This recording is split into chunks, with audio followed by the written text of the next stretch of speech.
dear students, welcome to online class of chemistry. Today we will discuss very important topic of inorganic chemistry, which is hard and soft or soft and hard acid base concept. हमारी जो books हैं local उनमें इसको soft and hard लिखा हुआ है Shahab, internationally जो है वो इसे hard and soft acid base concept कहा जाता है. आई Mohammad Salman Jameel your teacher.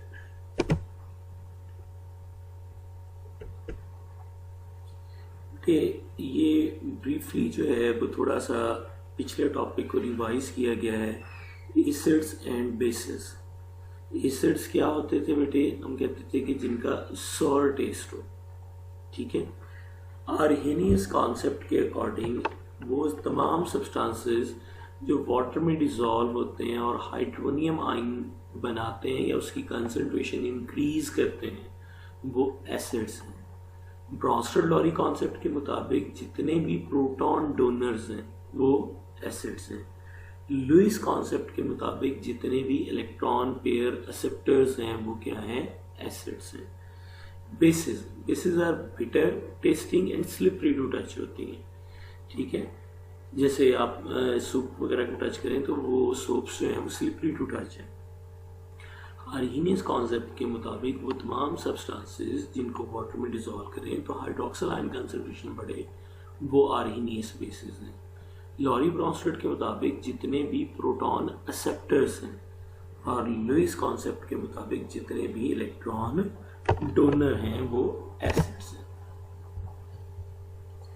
Pearson's जो है, पियर्सन्स शहाब जो है उसने भी क्लासिफाई किया एसिड्स और बेसिस को दो कैटेगरीज में. उसने कहा एसिड्स भी दो कैटेगरी के हैं, हार्ड एसिड्स होते हैं या सॉफ्ट एसिड्स होते हैं.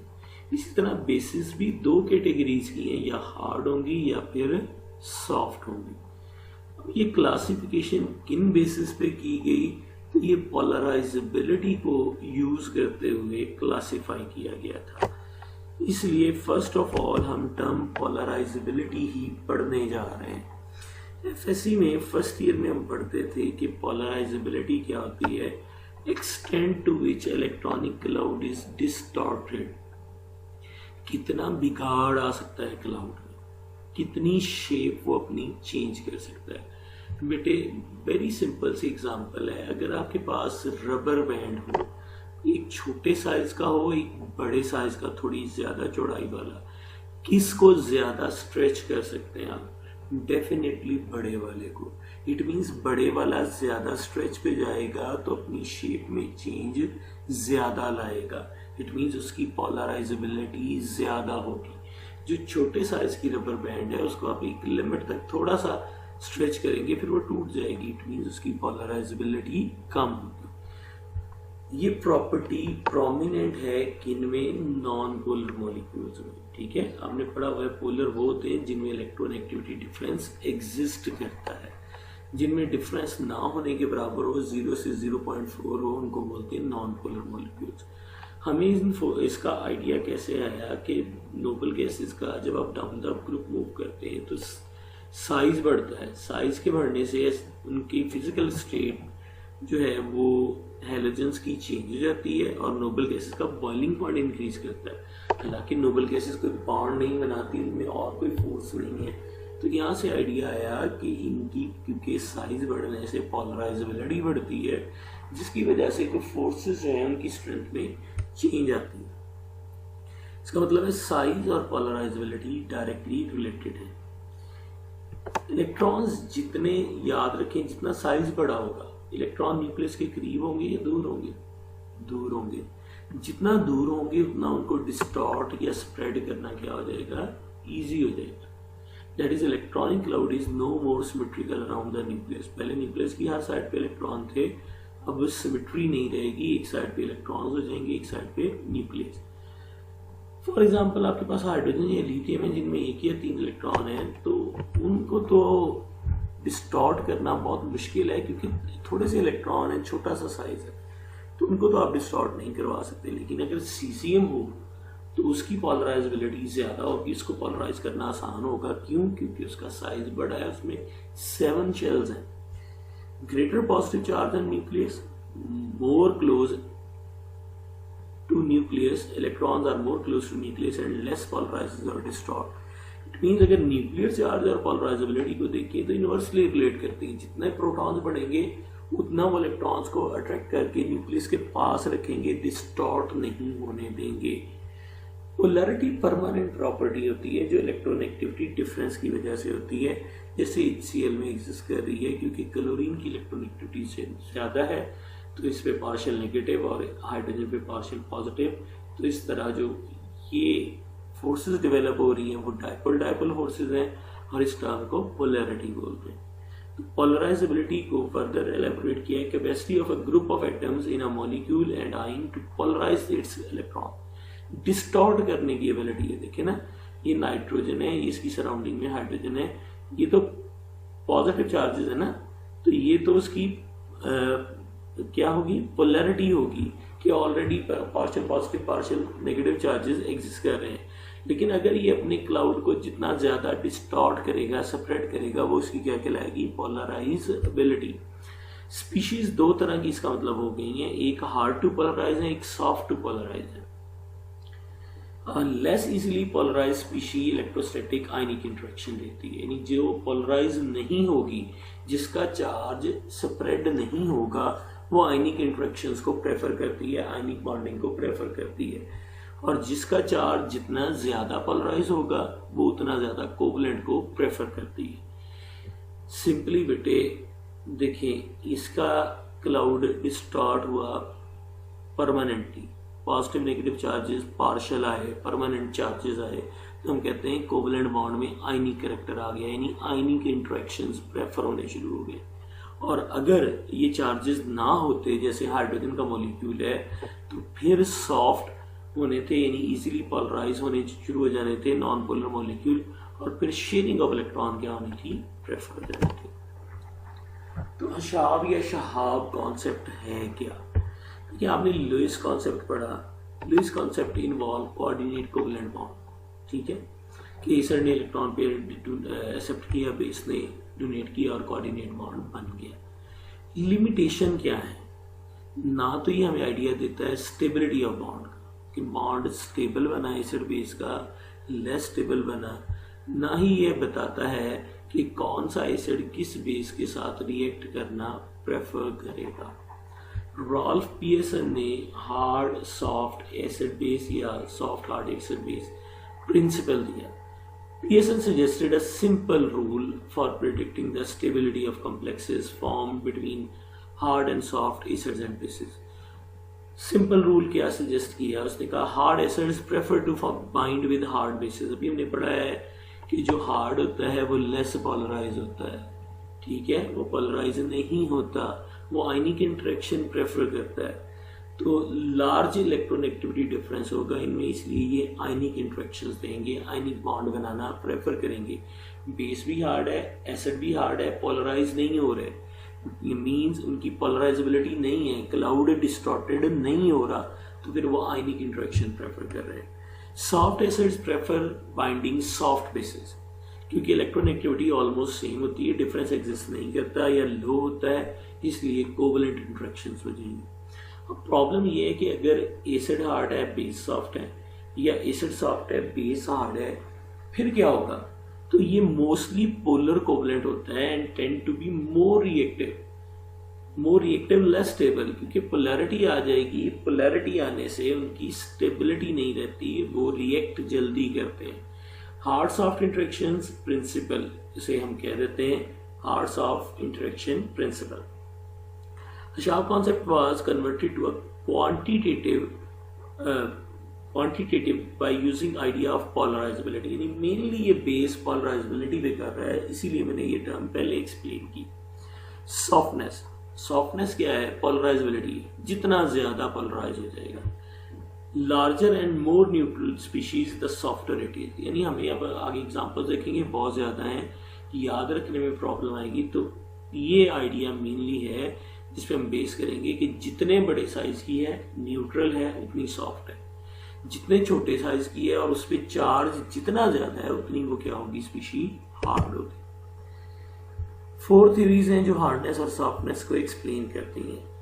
पहली थ्योरी है pi bonding theory. This theory was given by Mulliken and Chatt to explain soft interaction on the basis of pi bonding. ये सॉफ्ट इंटरेक्शंस को एक्सप्लेन करती है पाई बॉन्डिंग की बेसिस पे। Soft acids have low oxidation states. जो soft acids होंगे कहते हैं उनकी ऑक्सीडेशन स्टेट कम होगी, हमने पीछे भी कहा कि चार्ज कम होगा, and have a large number of D electrons. उनके पास डी इलेक्ट्रॉन्स भी होंगे। इट मींस ट्रांजिशन एलिमेंट्स की बात हो रही है। Thus they have a strong tendency to form pi bond with soft bases which are also good pi bonding ligands. वो भी pi bond बनाना प्रेफर करती है। The polarization of soft acids and soft base also favor pi bonding. दोनों polarise हो गए, polarise होने से pi bonding हो जाएगी। सेकेंड आ गया इलेक्ट्रोस्टैटिक इंटरेक्शन, यानी ये बेसिकली कोवेलेंट इंटरेक्शन को डील कर रहा था। According to this theory, ionic bond is formed by interaction of hard acid and hard bases. In other words, hard interactions are purely ionic or electrostatic. यानी पहला soft ले रहे हैं कि पोलराइज हो गया, तो पोलराइज होने से क्या होगा, उनमें कोवेलेंट बॉन्डिंग हो जाएगी। The electrostatic force of attraction between two oppositely charged ions is inversely proportional to internuclear distance. जितना न्यूक्लियाइज में फासला ज्यादा होगा, फोर्स उतनी कम हो जाती है। जितना कम होगा उतनी फोर्स ज्यादा होगी। इनवर्स रिलेशन है। Internuclear distance will be less in case of smaller ions. जब दोनों आइंस स्मॉलर हैं, जो पोलराइज नहीं हो रहे, हार्ड वही थे ना जो पोलराइज नहीं हो रहे, छोटे साइज के थे, जिनके इलेक्ट्रॉन न्यूक्लियस के करीब थे, डिस्टॉर्ट नहीं होते थे। तो जब दोनों साइज स्मॉल साइज आइंस हैं तो उनमें क्या होगा, therefore electrostatic interaction between two ions will be greater. उन दो आइंस में फिर इलेक्ट्रोस्टैटिक फोर्सेज होंगी, क्योंकि चार्ज एक जगह पे कन्फाइंड है, चार्ज जो है वो सेपरेटेड नहीं है, पोलराइज्ड नहीं है, डिस्टॉर्टेड नहीं है, जबकि बड़े साइज वालों में डिस्टॉर्ट हो जाता है, इसलिए कोवेलेंट बॉन्डिंग बनती है। छोटे साइज वालों में इलेक्ट्रॉन्स कन्फाइंड होने की वजह से, सिंगल प्लेस पे होने की वजह से, चार्ज एक जगह पे होने की वजह से वो क्या करेंगे, आयनिक बॉन्डिंग करेंगे। Therefore, electrostatic interaction between two ions will be greater and consequently resultant compound formed by hard acid and hard base will be highly stable.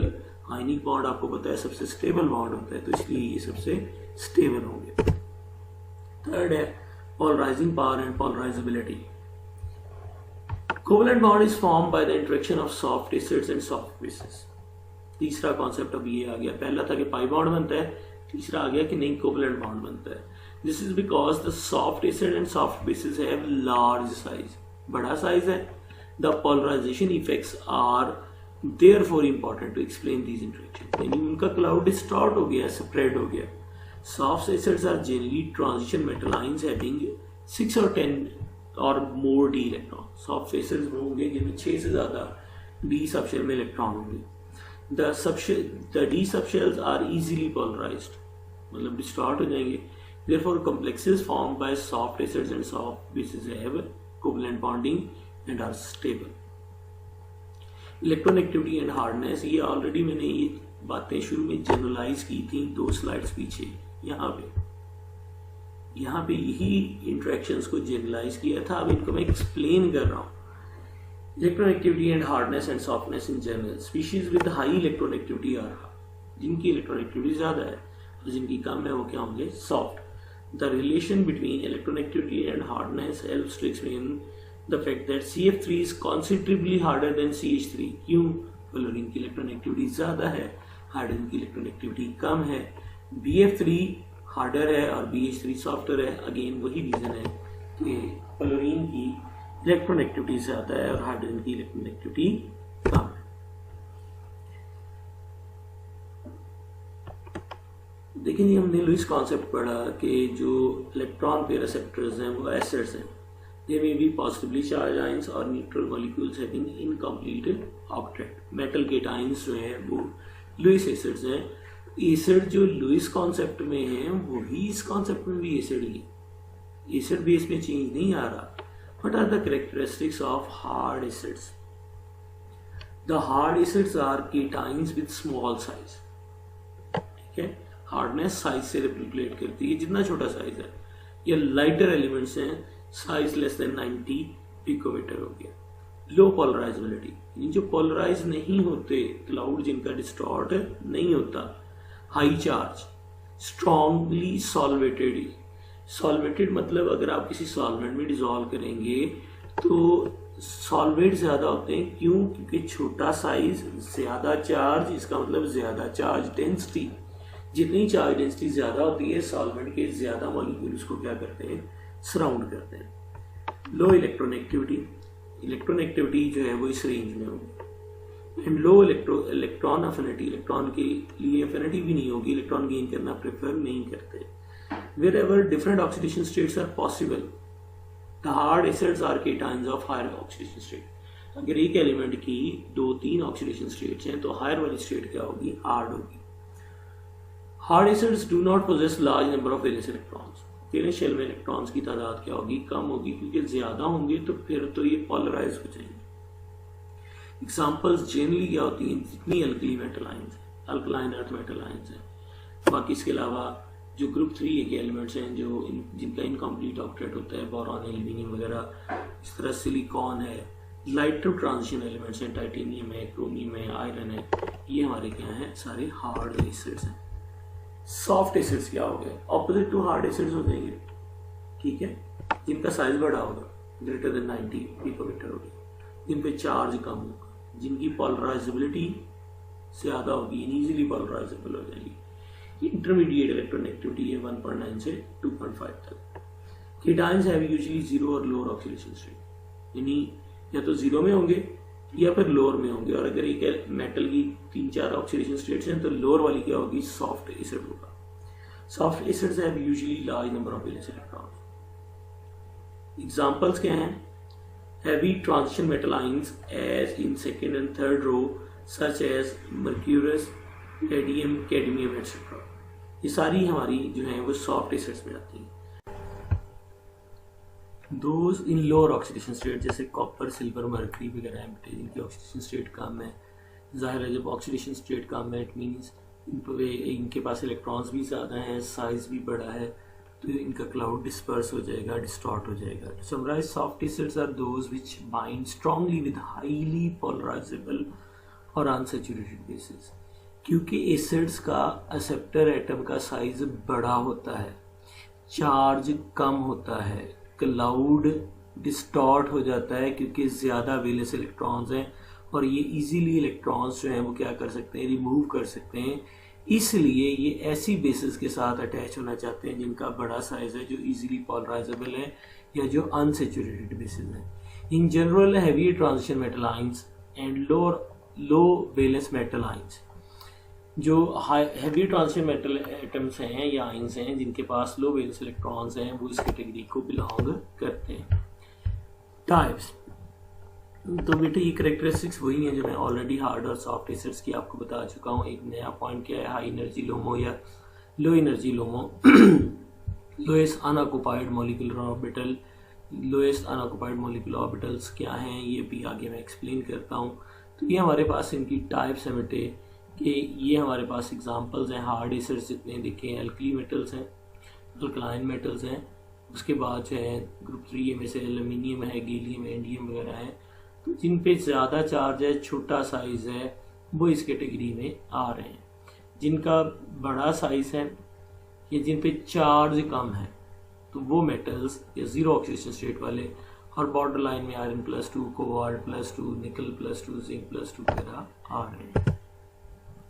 Hard basis क्या होती है, hard bases are ligands are donor atom of high electronegativity, जिसके donor atom की electronegativity ज्यादा होगी, low polarisability यानी छोटा size, again donor atom of small size. Examples of such ions that have donor atoms, उसमें डोनर एटम आपका या nitrogen होगा या ऑक्सीजन या फ्लोरीन या क्लोरीन होगा। एग्जांपल्स वाटर आ जाएगा, अमोनिया आ जाएगा, फ्लोराइड, क्लोराइड आ जाएंगे, या फिर अल्कोहल्स आ जाएंगी जिनमें वो आपका डोनर एटम हो जाएगा। सॉफ्ट बेसिस और लिगेंड्स आर जिनमें डोनर एटम की लोअर इलेक्ट्रोनेगेटिविटी होगी, हाई पोलराइजेबिलिटी होगी, और डोनर एटम जो है वो लार्ज साइज का होगा। एग्जाम्पल नहीं ग्रुप्स के लोअर एलिमेंट्स हैं, फॉस्फोरस, आर्सेनिक, सल्फर, सिलीनियम वगैरह। तो ये हमारी सारी हार्ड जो है वो सॉफ्ट बेसिस है, सॉरी ये हार्ड नहीं, ये सॉफ्ट बेसिस है बेटे। यहाँ करेक्शन कर लीजिएगा, ये सॉफ्ट बेसिस। अगेन इनकी भी टाइप्स आगे बेटे, वही साइज कितना होगा, इलेक्ट्रॉन एक्टिविटी क्या होगी, ठीक है। वो प्रॉपर्टीज तकरीबन हार्ड बेसिस की, हार्ड एसिड्स वाली ही हैं, लेकिन इलेक्ट्रॉन एक्टिविटी इनकी हाई हो जाएगी। साइज थोड़ा सा बड़ा इसलिए है क्योंकि बेस है, नेगेटिव चार्ज होता है तो साइज बढ़ जाता है, लेकिन कंपेयर टू सॉफ्ट बेसिस इनका साइज कम ही है और डिफ़िकल्ट टू ऑक्सीडाइज हो जाएंगी, ये इजी टू ऑक्सीडाइज हो जाएंगी। और ये आपके पास इनकी एग्जांपल्स हैं different hard and soft basis की, और ये आपकी बॉर्डर लाइन केसेस हैं, ठीक है। तो hard basis small size, donor atom जो है वो उसकी पोलराइजेबिलिटी कम होनी चाहिए, स्ट्रांगली सॉल्वेट होना चाहिए क्योंकि चार्ज डेंसिटी हाई होती है, हाई इलेक्ट्रॉन एक्टिविटी होनी चाहिए, और डिफ़िकल्ट टू ऑक्सीडाइज हो, मतलब इजीली इलेक्ट्रॉन जो है वो ऑक्सीडाइज्ड नहीं होता, इजीली इलेक्ट्रॉन गेन नहीं करता, लूज ही करता है। हाई एनर्जी होमो होगा, हाईएस्ट ऑक्यूपाइड मॉलिक्यूलर ऑर्बिटल होगा, इनकी इलेक्ट्रॉन एक्टिविटी इंटरमीडिएट होती है, साइज बड़ा होता है, हाईली पोलराइजेबल है, इजीली अंडरगो ऑक्सीडेशन, यानी इजीली इलेक्ट्रॉन लूज करते हैं, वो इजीली इलेक्ट्रॉन लूज नहीं करते हैं। लो एनर्जी होमोज, यानी इनका जो low energy highest occupied molecular orbital होगा। ये एग्जांपल्स हैं आपके पास वेरियस, ये बॉर्डर लाइन केस है। अब होमो और लोमो हम बार बार पढ़े जा रहे हैं, तो ये है क्या, मॉलिक्यूलर ऑर्बिटल थ्योरी आपने एफएससी में पढ़ी है कि जब मॉलिक्यूलर ऑर्बिटल बनते हैं, एटॉमिक ऑर्बिटल मिलते हैं तो मॉलिक्यूलर ऑर्बिटल बनते हैं। तो मॉलिक्यूलर ऑर्बिटल्स तो हो गए एमओ, लोमो, तो एमओ तो मॉलिक्यूलर ऑर्बिटल हो गया। LU lowest unoccupied molecular orbital, that is lowest in energy and contain no electron. HOMO highest occupied molecular orbital, that is highest in energy and contain electrons. ये periodic table में भी बेटे hard, border line और soft जो है वो basis और acids का बताया हुआ है, एग्जांपल्स अगेन एलेबोरेट की हुई है। ये जो ऑरेंज वाले हैं ये सारे आपके हार्ड एसिड्स हैं, ये जो है येलो वाले ये बॉर्डर लाइन एसिड्स हैं, और ब्लू वाले जो हैं वो सॉफ्ट एसिड्स हैं। इसी तरह बेसिस में आ जाएं तो हार्ड वाली ये ऑरेंज, ठीक है, ये बॉर्डर लाइन होगी येलोश जो है वो, और सॉफ्ट बाकी ये वाली है। तो ये आपके पास एग्जांपल्स हैं, एग्जांपल्स हर इतनी सारी याद रखनी इतनी पॉसिबल नहीं है, तो मैंने बताया पहले भी कि याद रखना बड़ा इजी है कि जिनका साइज बड़ा है, जिनके चार्ज कम है, वो सॉफ्ट की कैटेगरी में आते हैं, जो लो पोलराइजेबल हैं वो हार्ड की कैटेगरी में आते हैं। अगेन फिर से कैरेक्टरिस्टिक्स को समराइज कर दिया कि जो इजीली ऑक्सीडाइज हो जाती हैं वो सॉफ्ट एसिड्स हैं, जो इजीली ऑक्सीडाइज हो जाते हैं वो सॉफ्ट बेसिस हैं। इनकी प्रॉपर्टीज सॉफ्ट से रिलेट की हुई हैं और हार्ड को हार्ड से रिलेट किया हुआ।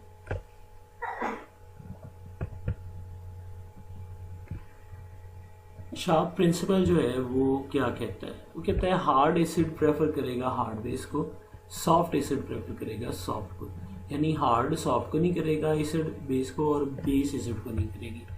हार्ड वाले हार्ड को ही प्रेफर करते हैं। अब रीजन क्या है, why hard acids prefer, hard hard interactions are preferred. Bonding between hard acid and hard bases ionic, दोनों का चार्ज क्या होता है, कन्फाइंड होता है। मैंने पहले पिछली स्लाइड्स में भी बताया कि जब छोटे साइज के हैं, ठीक है, तो इलेक्ट्रॉन्स जो हैं वो कन्फाइंड है एक जगह पे,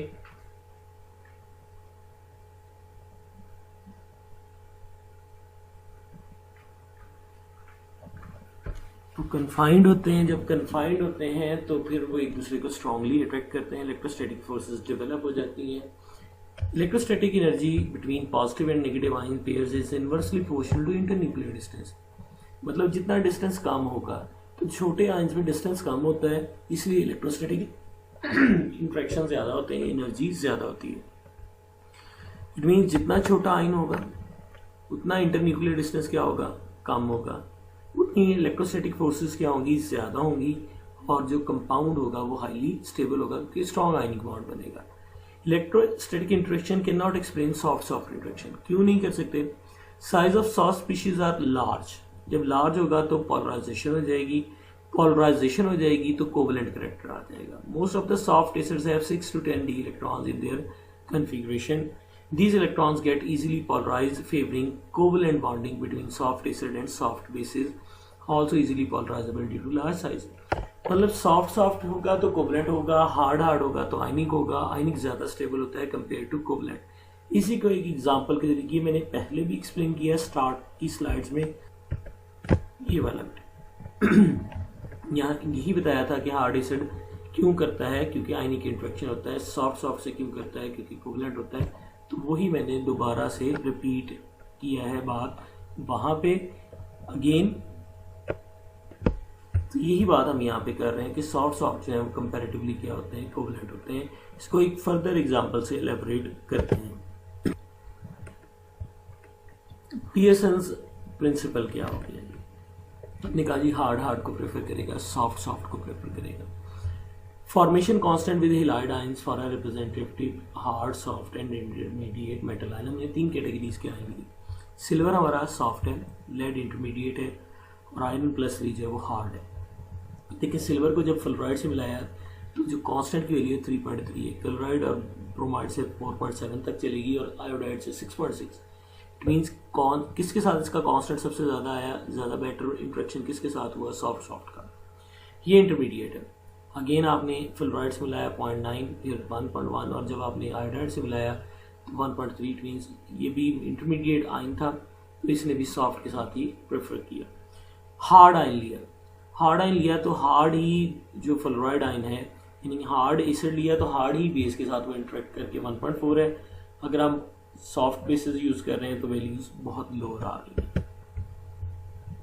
तो कहते हैं हम स्टेबल से, ये बात मैं ऑलरेडी एक्सप्लेन कर चुका हूँ कि सिल्वर जो है वो स्ट्रांगली प्रेफर करेगा ये हेवियर हैलाइड आयंस को, ठीक है, और फ्लोराइड की बजाय बाकियों को।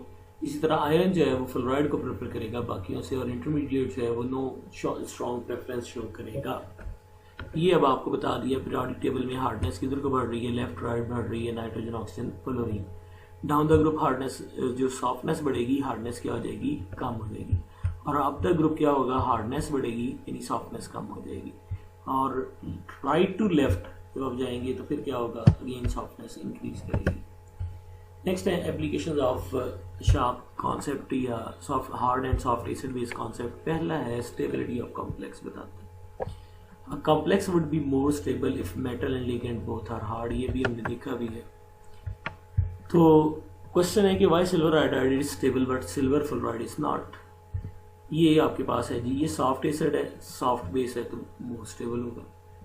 सिल्वर सॉफ्ट एसिड है और फ्लोराइड हार्ड बेस है तो अनस्टेबल होगा। इसलिए सिल्वर आयोडाइड ज्यादा स्टेबल है सिल्वर फ्लोराइड से। कोबाल्ट के ये 2 कॉम्प्लेक्स हैं। कोबाल्ट आपके पास हार्ड एसिड है, इट मीन्स हार्ड बेस से कंबाइन करना प्रेफर करेगा, जबकि सॉफ्ट बेस के साथ इसका कॉम्प्लेक्स स्टेबल नहीं होगा। इसी तरह ये कोबाल्ट जो है वो उसका साइनाइड और आयोडाइड के साथ एक कॉम्प्लेक्स है, तो आयोडाइड वाला कॉम्प्लेक्स मोर स्टेबल है एज कम्पेयर टू फ्लोराइड। वजह ये है कि साइनाइड तो सॉफ्ट लिगेंड है, यहाँ दोनों लिगेंड्स क्या हैं, सॉफ्ट हैं, और यहाँ क्या हो रहा है, एक सॉफ्ट लिगेंड है और एक हार्ड लिगेंड है, तो इस वजह से ये उतना स्टेबल नहीं। Second, predicting the structure of adduct. ये एक आपको कॉम्प्लेक्स दिया हुआ है, एडिशन प्रोडक्ट को आयोडक्ट बोलते हैं बेटे। 1,1 difluoro NN dimethyl phosphamine is a bidentate ligand.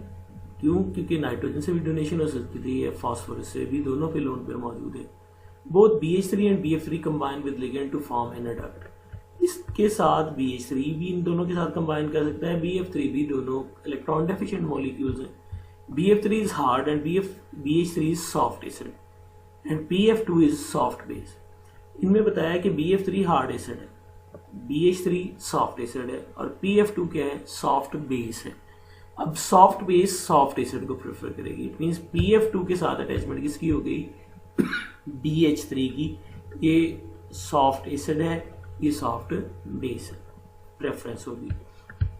Structure of duct should be such that nitrogen atom donate its lone pair to boron atom of BF3। क्योंकि बोरॉन जो है वो आपका BF3 में हार्ड जो है वो आपकी एसिड का रोल प्ले कर रहा है, तो वो हार्ड बेस यानी नाइट्रोजन के साथ कंबाइन करना प्रेफर करेगा। यहाँ हार्ड हो गया, यहाँ सॉफ्ट इंट्रैक्शन हो गया, तो स्ट्रक्चर प्रेडिक्ट कर सकते हैं। सिम्बायोसिस बड़ी इंपॉर्टेंट प्रॉपर्टी है बेटे। Soft ligands prefer to attach with center which is already linked with soft ligands and vice versa. Soft ligand उस सेंटर से अटैच होना पसंद करते हैं जो ऑलरेडी सॉफ्ट लिगेंड्स के साथ जुड़ा हो। देखिए ये NH3BF3 का कोऑर्डिनेट कोवलेंट बॉन्ड हम पढ़ते हैं पहले। तो हो क्या रहा है, हो ये रहा है कि बी के साथ जो लाइगेंड्स जुड़े हैं वो कौन है, हार्ड है, ठीक है। तो नाइट्रोजन ये भी क्या है, हार्ड बेस है। तो नाइट्रोजन प्रेफर कर रही है बोरॉन से जुड़ना, क्यों, क्योंकि ये है कॉन्सेप्ट के सॉफ्टर लिगेंड, हमारे पास यहाँ हार्डर लिगेंड, उसके वाइस वर्सा लिखा हुआ है ना, हार्ड, इसका मतलब क्या हुआ, harder ligand prefer to attach with centre which is already linked with hard ligands. तो ये हार्ड लिगेंड है अमोनिया, ये प्रेफर कर रहा है उसके साथ बाइंड करना जो ऑलरेडी हार्ड लिगेंड्स के साथ जुड़ा है BF3। सेम केस यहाँ पे बेटे, H नेगेटिव भी हार्ड लिगेंड है, वो भी B के साथ अटैच होना चाह रहा है क्योंकि B के साथ बाकी लिगेंड्स भी क्या हैं, हार्ड है। BF3 is a hard acid, combines readily with a further fluoride ion which is a hard base, ठीक है, BF4 नेगेटिव बना सकता है। While BH3 is a soft acid, prefer to join with soft base H negative. This fact will easily account for the following. BF3 H negative ion था और plus BH F negative ion था, हुआ क्या कि F3 ने F negative ले लिया क्योंकि ये हार्ड था, इसने हार्ड आयन ले लिया, ये सॉफ्ट था, ये सॉरी यहाँ BH3 आना है बेटे, BH4 नहीं आना, BH3 है ये, तो ये H नेगेटिव लेके BH4 नेगेटिव बनेगा। इसी तरह यहाँ पे बेटे ये फ्लोराइड है, फ्लोराइड अटैच कर लेगा और वो हाइड्रोजन अटैच कर लेगा। Such tendencies of fluoride ions or hydride ions to favor further coordination by a fourth fluoride and hydride ion has been termed symbiosis by Georgeson for symmetrical distributed species with the center already having soft ligands or vice versa। ये जो tendency है कि hard से और soft से prefer करना combine कर रहा है, हार्ड लिगेंड उस सेंटर से जुड़ना चाह रहा है जो ऑलरेडी हार्ड लिगेंड से जुड़ा हुआ है और सॉफ्ट लिगेंड उस सेंटर के साथ जुड़ना चाह रहा है जो ऑलरेडी सॉफ्ट से जुड़ा हुआ है, इसको हम क्या कहते हैं, सिम्बायोसिस। कोर्स यानी पाथ ऑफ द रिएक्शन क्या होगा, it can be predicted by the use of again hard and soft acid based concept. Example है कि lithium iodide and caesium fluoride always give lithium fluoride and caesium iodide. Why? Reason ये है कि lithium जो है वो आपका hard acid है और आयोडाइड सॉफ्ट बेस है, फ्लोराइड हार्ड बेस है, इसलिए यहाँ पे क्या हो रहा है कि लिथियम फ्लोराइड बन जाएगा और सीजियम जो है वो आयोडीन ले लेगी क्योंकि दोनों सॉफ्ट हो गए। सिमिलरली कैल्शियम सल्फाइड और वाटर आपने ऐड किए, यहाँ हार्ड सॉफ्ट था, तो कैल्शियम ने क्या किया, वाटर से ऑक्सीजन ले लिया ताकि हार्ड इंटरेक्शन हो जाए, हाइड्रोजन ने सल्फर ले ली ताकि सॉफ्ट इंटरेक्शन हो जाए। ये फर्दर बेटे कॉपर आयोडाइड वाली भी एग्जांपल ऐसी ही है कि कॉपर आपका जो है वो अगेन हार्ड एसिड है, कॉपर +2, आयोडीन सॉफ्ट बेस है, और कॉपर फ्लोराइड में अगेन कॉपर +1 में है, तो कॉपर सॉफ्ट बेस है और फ्लोराइड हार्ड है, कॉपर सॉफ्ट एसिड है और फ्लोराइड हार्ड बेस है। तो यहाँ से फ्लोराइड कॉपर के साथ अटैच हो गया और ये वाला आयोडाइड इस कॉपर के साथ जो +1 और +2, यहाँ स्टेट्स का डिफरेंस है, ये कॉपर +2 में है और ये कॉपर +1 में है, +1 वाली सॉफ्ट होती है, +2 वाली हार्ड होती है। मरकरी और बेरिलियम का आ गया बेटे, मरकरी सॉफ्ट आपकी बेस है और फ्लोराइड सॉफ्ट एसिड है और फ्लोराइड आपका हार्ड बेस है। इस तरह बेरिलियम हार्ड एसिड है और आयोडाइड सॉफ्ट बेस है, तो सॉफ्ट और हार्ड इंटरेक्शंस हो जाएंगे। Solubility. Compare the relative stability of HGS and HgOH twice in acidic solutions. HGS में क्या हो रहा है बेटे, सॉफ्ट एसिड है, सॉफ्ट बेस है, is more stable then HgOH क्योंकि इसमें एसिड जो है वो सॉफ्ट है और बेस क्या है, हार्ड है, इसीलिए HgOH ट्वाइस जो है क्योंकि अनस्टेबल है तो डिसॉल्व कर जाएगा और HgH जो स्टेबल है वो डिसॉल्व नहीं करेगा। तो हम स्टेबिलिटीज को भी प्रेडिक्ट कर सकते हैं hard and soft acid base concept से। Coordination in complexes of ambidentate ligand. Ambidentate क्या होते हैं, ये ऐसा मोनोडेंटेट लिगेंड है जो कोऑर्डिनेट कर सकता है मेटल एटम के साथ through more than one atom. Thiocyanate ions इसकी कॉमन एग्जांपल हैं जो अपने सल्फर और नाइट्रोजन दोनों एटम्स के थ्रू कोऑर्डिनेट कर सकता है. Particularly interesting ligand, it can ambidentate and can bind to metal atom either through sulfur or nitrogen. Obviously it prefer to bind to soft metal ions through sulfur and to hard. वही hard और soft interaction है. अगर metal soft है तो फिर क्या करेगा, sulphur use कर लेगा. हार्ड है तो नाइट्रोजन वाली साइड यूज कर लेगा. ये आयरन का कॉम्प्लेक्स है तो आयरन के साथ इसने अपनी नाइट्रोजन बाइंड की, क्योंकि आयरन हार्ड आपकी जो है वो एसिड है तो उसने हार्ड बेस यूज कर ली. वही कॉम्प्लेक्स जब सिल्वर से बनता है तो सिल्वर क्या है, आपकी सॉफ्ट एसिड है तो उसने अपना सल्फर सॉफ्ट बेस वाला जो है वो साइड यूज करके डोनेशन कर दी. Coordination in complexes of ambidentate ligand को फर्दर एलेबोरेट किया गया है बेटे. It forms some stable complexes of the type MnCS4 2 negative, यानी नाइट्रोजन के थ्रू बाइंडिंग करेगा. अगर आपके जो केटाइंस हैं वो इस टाइप के हैं तो ये थ्रू नाइट्रोजन बाइंडिंग करेगा, यानी हार्ड एसिड्स हैं तो नाइट्रोजन को यूज करेगा. और ये सल्फर के थ्रू बाइंडिंग करेगा अगर आपके केटाइंस इस टाइप के यानी सॉफ्ट एसिड्स हैं. Stabilities can be predicted by hard and soft acid base principle. Soft acids like, यानी ये जो आपके सॉफ्ट एसिड्स हैं ये प्रेफर कर रहे हैं सल्फर को, और जो हार्ड एसिड्स हैं वो प्रेफर कर रहे हैं नाइट्रोजन को. पॉइजनिंग ऑफ मेटल कैटलिस्ट, इस प्रिंसिपल से हम मेटल की पॉइजनिंग को भी प्रिडिक्ट कर सकते हैं.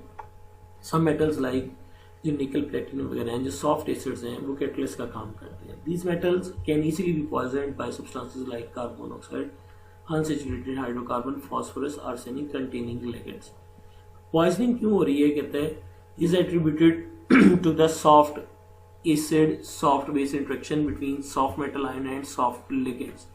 These ligands are strongly adsorbed. अब ये लिगेंड क्या करेंगे, मेटल की सरफेस पे एड्सॉर्ब हो जाएंगे और इंट्रैक्शन हो जाएगा, स्ट्रॉन्ग एक्टिव साइट हो जाएगी, ब्लॉक, तो मेटल कैटलिस्ट का रोल प्ले नहीं कर पाएगा.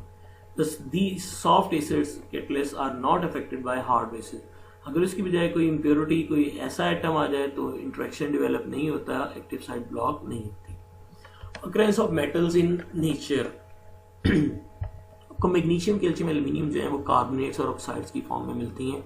वजह यह है कि ये हार्ड एसिड्स हैं तो ये प्रेफर करते हैं हार्ड बेसिस को, कार्बोनेट्स और ऑक्साइड्स को respectively, and not as sulphides. Sulphides क्यों नहीं मिलते, क्योंकि एसिड हार्ड है और बेस क्या हो जाएगी सॉफ्ट. कॉपर, सिल्वर, मरकरी वगैरह जो है वो आपको सल्फाइड्स की फॉर्म में मिलते हैं, क्योंकि आपकी ये जो एसिड्स हैं वो सॉफ्ट हैं तो बेसिस भी सॉफ्ट को ही प्रेफर करेंगे. निकल, कॉपर, लेड जो है वो बॉर्डर लाइन के हैं and occur in nature both as carbonate and sulphide दोनों फॉर्म में मिल जाएंगे, क्योंकि उससे फर्क भी नहीं पड़ता. Classification of acids and bases, हम एसिड्स और बेसिस को क्लासीफाई भी कर सकते हैं इसी कॉन्सेप्ट से कि कौन सा हार्ड है कौन सा सॉफ्ट है, depending upon their preference for hard और सॉफ्ट रिएक्टेंट्स. इसका क्या मतलब है, कहते हैं given base B may be classified as hard और soft base on the equilibrium. ये इक्विलिब्रियम दिया हुआ है इन दोनों की रिएक्शन का. There is a competition here between the acid H positive and CH3 Hg positive.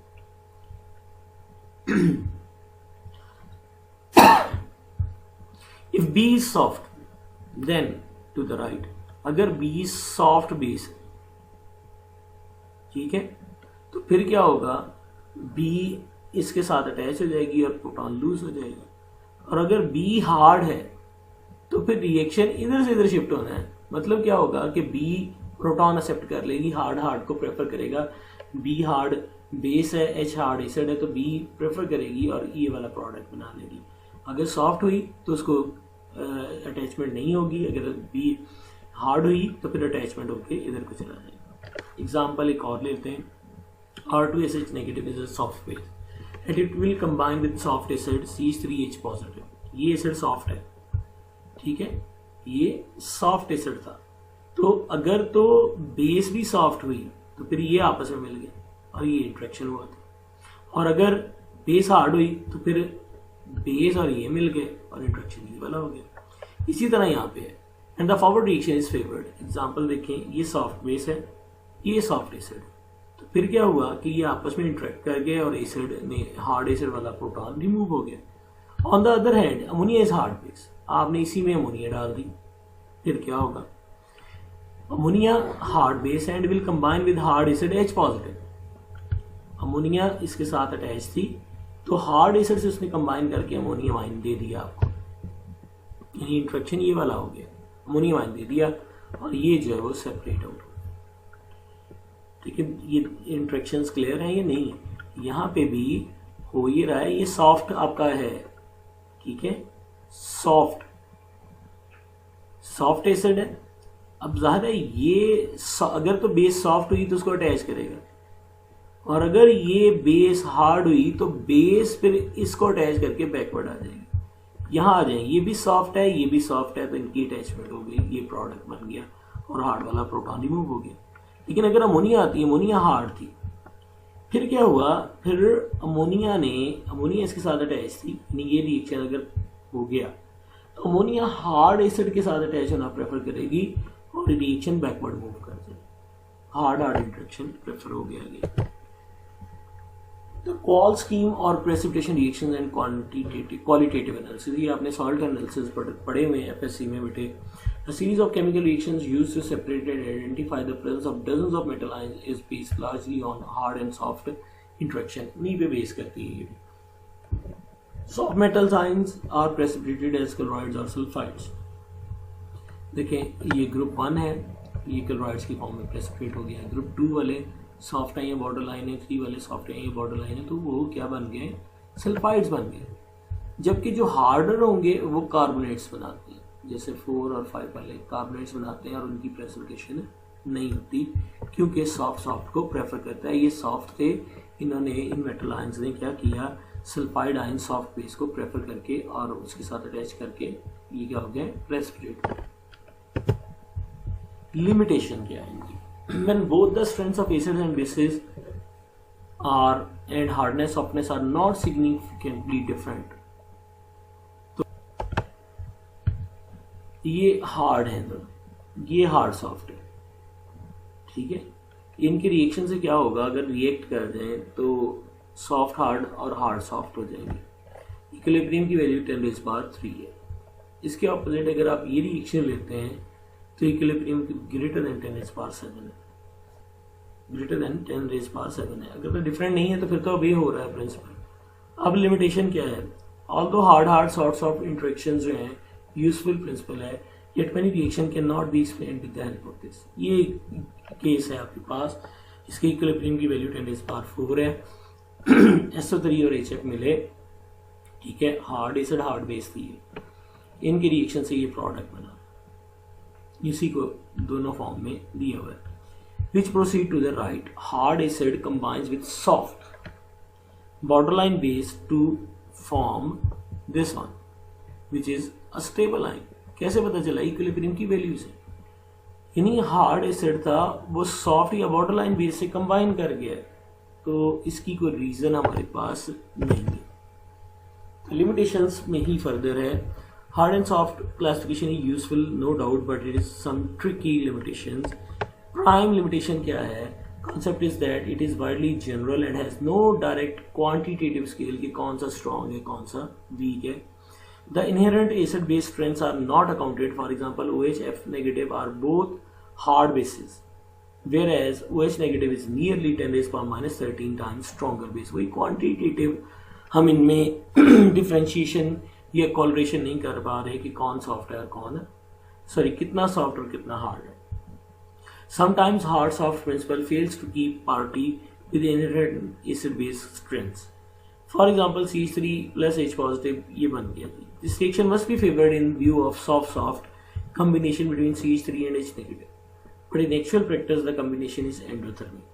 यानी होना तो ये चाहिए था कि इंट्रैक्शन हो जाता और H नेगेटिव आयन से मिल के CH4 बन जाता, लेकिन कहता है ये इतना एंडोथर्मिक है कि ये अनफेवरेबल है। मतलब यहाँ पे सॉफ्ट इंट्रैक्शन हो रहा था लेकिन प्रिंसिपल के अकॉर्डिंग हो जाना चाहिए था, लेकिन जब हम थर्मोडाइनमिक्स को देखते हैं तो ये इंट्रैक्शन पॉसिबल नहीं है। The most important part of this presentation today, ये बेटे कुछ MCQs हैं इससे related. The chemical reaction between an acid and base, acid base react करते हैं, salt water बनता है, reaction is called neutralization reaction।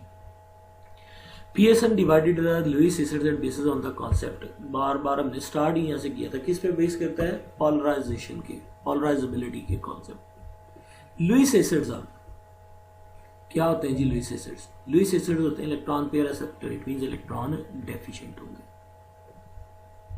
Hard basis है, हार्ड बेसिस हमने क्या पढ़ा था, क्या होती है? लो इलेक्ट्रोनेगेटिव होती है, हाई इलेक्ट्रोनेगेटिव होती है, delta option. Lewis acid is also called, electron pair acceptor है तो इलेक्ट्रोफाइल कहेंगे। रिलेटिव एसिडिक स्ट्रेंथ का क्या ऑर्डर होगा बेटे? HI, HCl, HBr, HF। तो बेटे ये हमने लुईस कॉन्सेप्ट में अभी पीछे पढ़ा था कि एसिड स्ट्रॉन्ग HI है सबसे, यानी हेलोजन एसिड की एसिडिक स्ट्रेंथ डाउन का ग्रुप इंक्रीज करती है, तो ट्रेंड ये होगा HI, HBr, HCl और HF।